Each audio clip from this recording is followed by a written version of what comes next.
नमस्कार।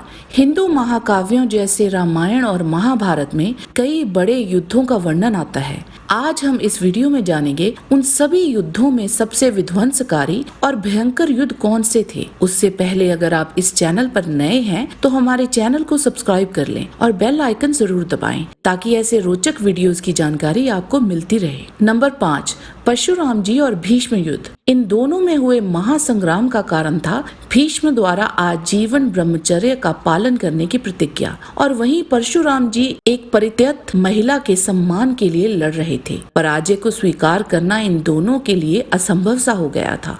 भीष्म की हार का मतलब था उनकी प्रतिज्ञा तोड़ना, और परशुराम जी के लिए इसका मतलब था कि एक असहाय की रक्षा ना कर पाने के कारण उनका धर्म को ना निभा पाना। और ये युद्ध इसलिए इतना लंबा चला था, लगभग 23 दिन तक, क्योंकि भीष्म जी को इच्छा मृत्यु का वरदान था और वहीं परशुराम जी चिरंजीवी थे। युद्ध के शुरू में परशुराम जी भीष्म पे हावी हो गए थे और उनको रथ पर ही गिरा दिया था। तब गंगा और वासु भीष्म जी की मदद के लिए आए थे और उन्होंने भीष्म जी को प्रस्वापन अस्त्र का स्मरण कराया था। भीष्म जी जानते थे कि वे परशुराम जी को मार नहीं सकते, पर हाँ, इस अस्त्र का उपयोग कर उन्हें अक्षम कर पराजित अवश्य कर सकते थे। नारद ने भीष्म जी को सलाह दी थी कि इस अस्त्र का उपयोग ना करें, क्योंकि यह अस्त्र परशुराम जी को निद्रा में डाल देता और यह वीर योद्धा भीष्म के लिए शर्म की बात होती। परशुराम जी ने भी अपने पूर्वजों के अनुरोध पर लड़ाई से हटने का फैसला किया और उन्होंने स्वयं खुद को पराजित माना था, क्योंकि उनके पास प्रस्वापास्त्र का कोई जवाब नहीं था। इस प्रकार भीष्म जी ने परशुराम जी पर एक प्रकार की विजय ही पाई थी। नंबर 4, अर्जुन कर्ण अंतिम युद्ध। कुरुक्षेत्र युद्ध के 17वें दिन हुआ कर्ण और अर्जुन का युद्ध चाहे कुछ ही घंटे चला था, पर यह उन दोनों में हुआ सबसे लंबा और प्रलयंकारी युद्ध था। कर्ण ने अपने जीवन का सबसे श्रेष्ठ युद्ध यही लड़ा था और अपने साहस और वीरता का परिचय दिया था। साधारण बाणों से शुरू हुआ इनका युद्ध दैवीय अस्त्रों तक जा पहुंचा था। अर्जुन के प्रक्षेपास्त्रों का उत्तर कर्ण ने अपने अस्त्रों से दिया। एक समय तो ऐसा लग रहा था कि कर्ण अर्जुन पर हावी हो रहा था, पर अर्जुन ने अपनी धनुर्ता का ऐसा पराक्रम दिखाया कि कर्ण के पास उस समय कोई जवाब नहीं रह गया था और अपने बाणों से कर्ण को बुरी तरह घायल कर दिया था। उसका शरीर रक्त से लथपथ था और फिर कर्ण का रथ जमीन में धंस गया। उसके बावजूद कर्ण ने अर्जुन पर वरुणास्त्र छोड़ा था, जिसके जवाब में अर्जुन ने वायव्य अस्त्र चलाया था। कर्ण द्वारा चलाए गए ब्रह्मास्त्र को भी अर्जुन ने निष्क्रिय कर दिया और उसके बाद अर्जुन ने अंजलि का अस्त्र चला कर्ण का सिर धड़ से अलग कर दिया था और इस तरह अर्जुन के हाथों वो वही वीर गति को प्राप्त हुआ था।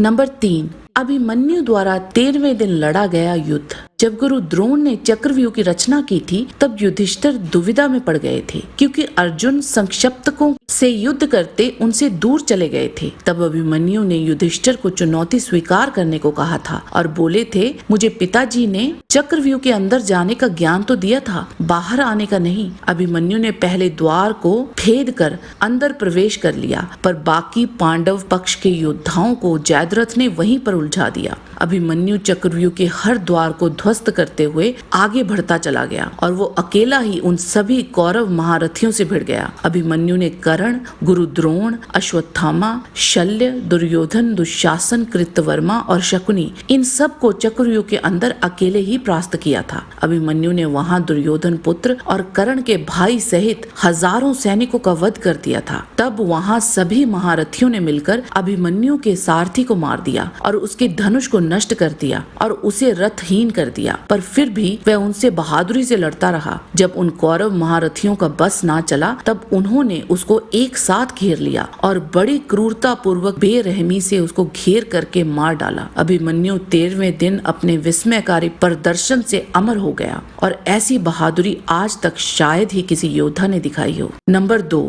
मेघनाद लक्ष्मण युद्ध। इन दोनों के बीच हुआ ये युद्ध रामायण का एक भीषण और खूनी युद्ध था, जो 3 दिन तक निरंतर चला था। निकुंभील यज्ञ संपूर्ण कर लेने से मेघनाद अजय हो जाता, क्योंकि उसे वरदान प्राप्त था। इसीलिए श्री राम और विभीषण ने लक्ष्मण को सलाह दी थी कि कैसे भी इस यज्ञ को रोक दो, तभी तुम इंद्रजीत पर विजय पा सकोगे। लक्ष्मण ने पहले मेघनाद का रथ ध्वस्त कर उसे वहां से खदेड़ दिया, जिसकी वजह से उसे वापस लंका जाकर एक नया रथ लाना पड़ा। वापस आते ही उसने लक्ष्मण और विभीषण पर घातक हमला किया, पर उसे भी लक्ष्मण ने विफल कर दिया। गुस्साए मेघनाद ने फिर लक्ष्मण पर रौद्रास्त्र चलाया, जिसका जवाब लक्ष्मण ने महेश्वरास्त्र से दिया था। ऐसे ही कई और दिव्य अस्त्रों का जवाब लक्ष्मण ने निरंतर दिया। फिर अंत में इंद्रास्त्र चला मेघनाद का वध किया था। यह युद्ध इतना तीव्र और भयंकर था कि लक्ष्मण जी का साथ देने के लिए हनुमान जी और विभीषण को भी आना पड़ा था।